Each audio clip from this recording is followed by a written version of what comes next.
Welcome back one more time for our Acts Bible study. This week we are looking at Acts chapter 28, and it's May 1st, 2026, the last day of classes at EIU. Here's Acts 28, 23 through 30. On the day scheduled for this purpose, many people came to the place where he was staying. From morning until evening, he explained and testified concerning God's kingdom and tried to convince them about Jesus through appealing to the law from Moses and the prophets. Some were persuaded by what he said, but others refused to believe. They disagreed with each other and were starting to leave when Paul made one more statement.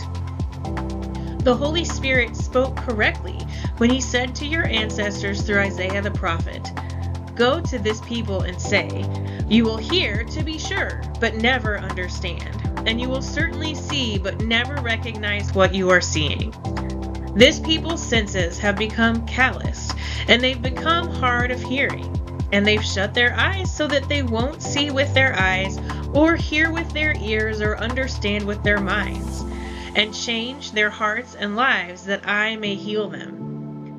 Therefore be certain of this, God's salvation has been sent to the Gentiles. They will listen." Paul lived in his own rented quarters for 2 full years and welcomed everyone who came to see him. So we've reached the end of the semester. Today's the last day of classes and the end of the book of Acts. And so the verses that you heard are the very end of chapter 28. At the beginning of chapter 28, those who had been shipwrecked discover that they have landed on the island of Malta, which is near Sicily, a larger island near the coast of Italy, which we may be familiar with. And they stay there for 3 months, waiting until they can leave again. They are able to get a ship. During that time, Paul shows the people there that he is someone that they decide is very special. Initially, they think that he must be a murderer because he gets bitten by a venomous snake. But then he also doesn't die from that bite and begins to heal the sick people. So then they decide that he's a god. It's an interesting sort of conclusion of all of the different responses that we've seen throughout the book of Acts when Paul shows up and does what Paul does. But they put out to sea, and we learn more about some of the places that they stop on their way to Rome. And when they land in the port city Pozzuoli near Naples, then some of the believers from the Roman Church come and join them there. And we get this note about Paul beginning to teach and preach and talk with the people from the Roman Church. The writer of Acts tells us in verse 16, "When we entered Rome, Paul was permitted to live by himself with a soldier guarding him." So he has finally arrived at Rome, where he knew he was headed, and he has a certain level of independence and autonomy, and we see that he does the same things there that he had done so many other places, that he meets with the Jewish leaders, he talks with the Jews, he meets with others who believe in Jesus, and he also offers the same type of preaching like we've heard in other places, and it's very similar to the preaching that Peter did at the beginning of the book of Acts, where he shares not only here's who Jesus was, but also you're not all going to believe. And we already knew that because the prophets told us that. So it's a good conclusion of what we've seen before. There's not anything particularly new, but it is a fulfillment of the mission that Jesus had given the disciples way back in Acts chapter 1 before he ascended, and he told them to take the good news to the ends of the earth. Paul is continuing to complete that mission as he's here in Rome, even though he was not one of those 12 that was there when Jesus ascended. And he is continuing his work as a missionary to the Gentiles. So we get all of that here in chapter 28. We've arrived at the place that we know that Paul was told he would be. And we have this conclusion. It kind of feels like it stops in the middle of things, but it's also a reasonable conclusion for the church spreading throughout the known world, the gospel being carried to people all over.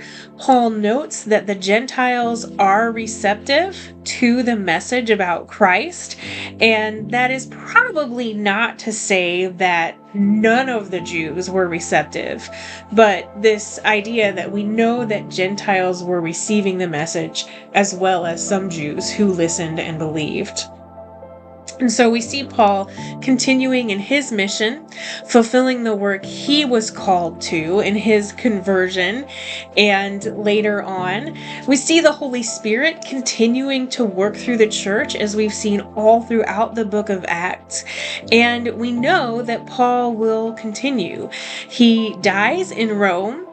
And the writer of Acts doesn't tell us about that, but does say that he continued for 2 full years in this rented location, rented quarters, it says, and welcomed people who came to see him. So he continued the work that he had been doing, even in a new place, even with new people. And we can be reassured it was never perfect. Just like we're not perfect, the church is not perfect today, but all throughout the book of Acts, we have seen how the Spirit is at work, even in the midst of imperfect situations, difficult situations, sometimes even dangerous situations, and that Paul is not perfect. Sometimes we might think he feels like he's perfect, but despite his faults and the ways that he had been going in a different direction from God, he continues to be called to lead the church and grow the church, and he lives into that mission. I don't know what you have lived into as a mission for this school year, but I know if you're an EIU student and you have finals coming up, you probably feel like it's not over yet, but it's almost over.